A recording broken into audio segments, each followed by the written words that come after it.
आता एक मोठी आणि दुःखद बातमी. पुण्याचे माजी खासदार सुरेश कलमाडी यांचं निधन झालेलं आहे. वयाच्या 82व्या वर्षी कलमाडी यांनी अखेरचा श्वास घेतलाय. माजी मंत्री, पुण्याचे माजी खासदार आणि पुणे फेस्टिवलचे जनक असे सुरेश कलमाडी यांचं दीर्घ आजारानं निधन झालंय.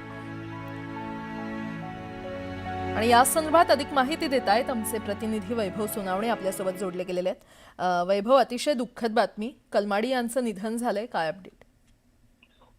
प्राजक्ता, पुण्याच्या राजकीय वर्तुळामध्ये, राज्याच्या देशाच्या राजकीय वर्तुळामध्ये एक मोठं नाव सुरेश कलमाडी यांचं होतं. माजी मंत्री राहिलेले आहेत, केंद्रीय मंत्री, त्याच्याबरोबर भारतीय काँग्रेसचे सदस्य राहिलेले आहेत. भारतीय हवाई दलामध्ये त्यांनी पायलट म्हणून जवळपास 6 वर्ष काम केलेलं होतं आणि त्यानंतर ते पुण्याचे खासदार झाले 3 वेळा. ते या सगळ्या प्रक्रियेच्या दरम्यान पुणे फेस्टिवल सारखा एक मोठा सार्वजनिक उत्सव जो आहे तो त्यांनी पुण्यात सुरू केला, जो देशभरामध्ये अनेक शहरांमध्ये नंतर त्याच धर्तीवरती असे फेस्टिवल जे आहेत साजरे केले जाऊ लागले. पुण्याच्या राजकारणात सबसे बडा खिलाडी म्हणून जवळपास 10 वर्ष त्यांनी एक हाती अनिर्बंध काँग्रेसची सत्ता जी आहे ती राबवलेली होती आणि त्यांच्या पाठोपाठ त्यांच्याकडून ही सत्ता काढून घेण्यासाठी अजित पवारांनी जंग पछाडलेलं होतं. हा सगळा जरी इतिहास असला तरी राष्ट्रकुल स्पर्धेच्या दरम्यान भ्रष्टाचाराचे आरोप जेव्हा त्यांच्यावरती झाले तेव्हा त्यांना तुरुंगात जावं लागलेलं होतं आणि अजूनपर्यंत हा खटला जो आहे, त्यांना जामीन मिळाल्यानंतर हा खटला पुढे चाललाच नाही. त्याच्यामुळे कायम हा खटला चालून आपल्याला त्यातून निर्दोष मुक्तता मिळावी अशी त्यांची अपेक्षा जी आहे ती अपूर्णच राहिली.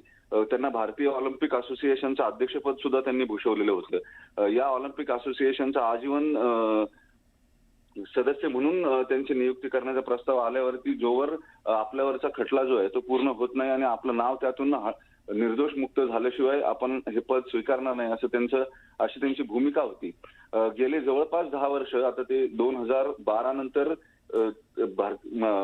भारताच्या राजकारणातून सुद्धा आणि पुण्याच्या राजकारणातून सुद्धा जवळपास त्यांनी निवृत्ती घेतलेली होती आणि त्यानंतर त्यांची प्रकृती जी आहे ती सातत्याने ढासळत राहिली. दीर्घकालीन आजार जो आहे तो त्यांना झालेला होता आणि त्यामुळे आज पहाटे 3:30 वाजेच्या सुमारास 83व्या वर्षी त्यांचं निधन झालंय या दीर्घ आजाराने.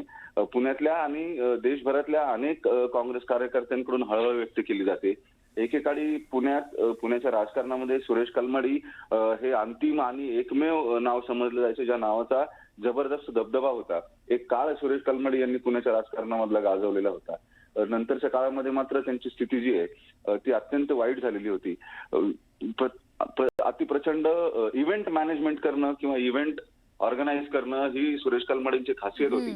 या राजकारणाचा इव्हेंट करणं ही जी त्यांची नवी पद्धत होती राजकारणाची, त्यानंतर पुण्यातल्या काँग्रेसला मोठी उभारी मिळालेली होती. मात्र जसे ते पुण्याच्या राजकारणातून बाहेर पडले तशी पुण्याच्या काँग्रेसची परिस्थिती सुद्धा दयनीय होत गेली. खरंय. वैभव, धन्यवाद या संपूर्ण माहितीसाठी.